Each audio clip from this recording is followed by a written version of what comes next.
It starts with a feeling of total betrayal, not by the person you're fighting with, but by your own body. Picture the scene. You're in the middle of a serious argument. You're standing your ground. You know you're right. You have the facts lined up like soldiers. You're ready to explain exactly why this is unfair. You're ready to win. But then, right when you open your mouth to speak, you feel it. That terrible heat rising up your neck, the sting behind your eyes, the lump in your throat that feels like a stone you can't swallow. You tell yourself, "Don't do it, do not cry." You try to breathe. You stare at the ceiling, hoping the tears will go back in. You bite the inside of your cheek until it tastes like metal. But it doesn't work. Your voice cracks. Your breath hitches. And then, the tears spill over.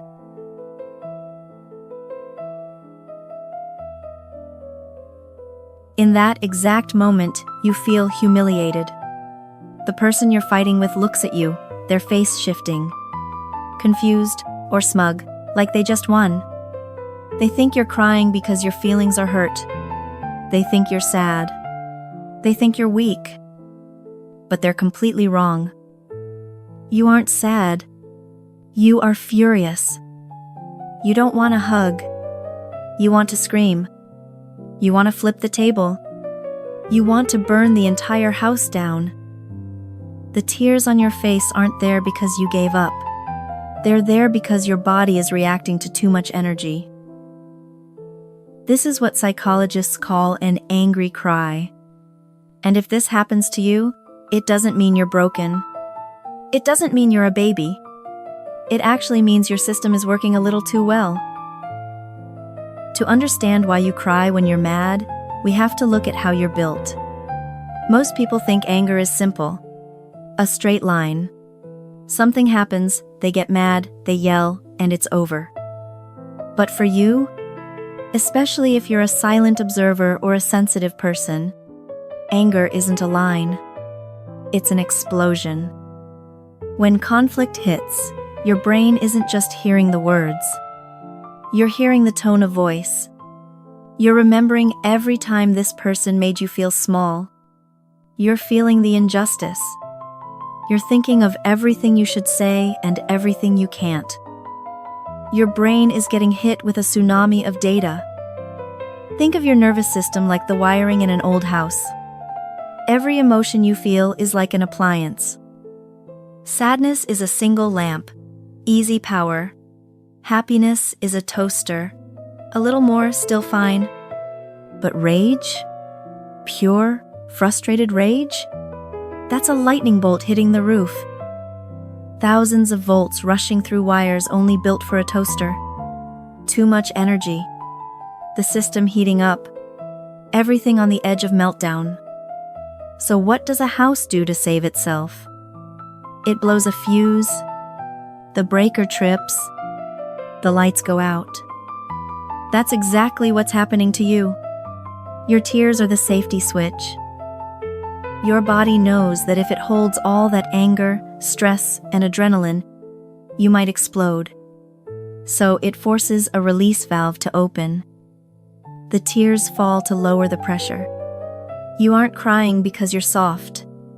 You're crying because the energy inside you is too powerful to contain.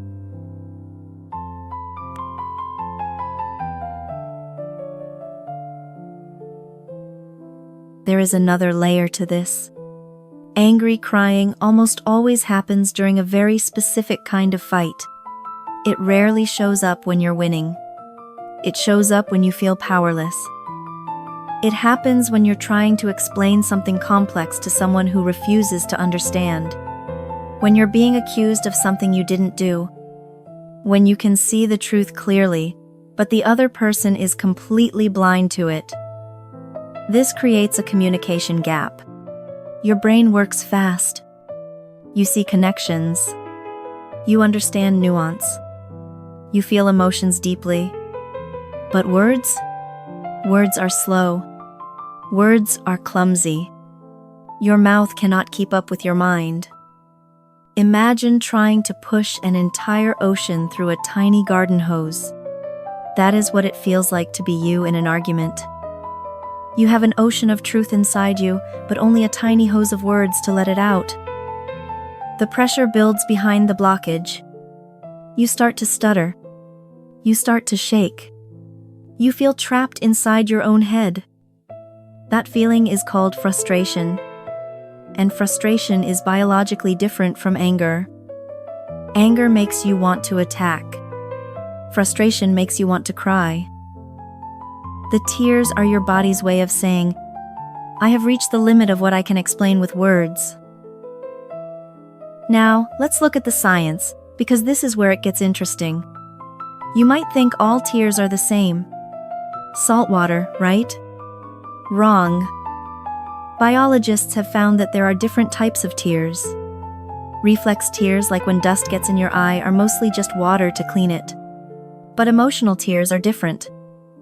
When scientists analyzed tears people cry when they're upset, they found something shocking. These tears are full of chemicals, stress hormones like cortisol and adrenaline, and even natural painkillers. Think about what that means. When you're angry, your blood is flooded with stress poison. Your heart races. Your muscles tighten. Your stomach twists. You're toxic with stress. So your body tries to physically push that poison out of you. It pushes the stress hormones out through your tear ducts. You aren't acting like a baby. You're doing a biological detox. If you forced yourself to stop crying, you'd be trapping all that poison inside your blood. Crying is the most efficient way to lower your heart rate and return to normal. It is a survival mechanism.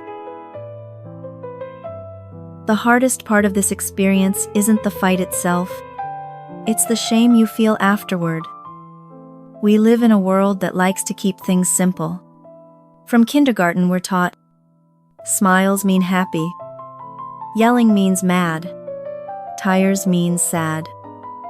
So when you mix them up, when you cry while you're mad, you feel like a glitch. You feel embarrassed. You start apologizing like, I'm sorry, ignore me, I'm just frustrated. You give away your power because you feel like you lost control. But I want you to reframe this. The people who never cry during a fight, the ones who stay cold and calm while you're falling apart, they aren't necessarily stronger than you. They just have thicker wires. Or maybe they simply don't care as much. Their connection to the world is weaker, so their system doesn't overheat. Your system overheats because you care deeply. You notice deeply. You feel deeply. So the next time you're in a fight and you feel that heat behind your eyes, do not fight it. Do not look at the ceiling. Do not bite your cheek. Let the fuse blow. Let the breaker trip. It isn't a sign of defeat. It is a system reboot. You're clearing the lines so you can think clearly again. So please keep in mind, you are not weak because you cry when you fight.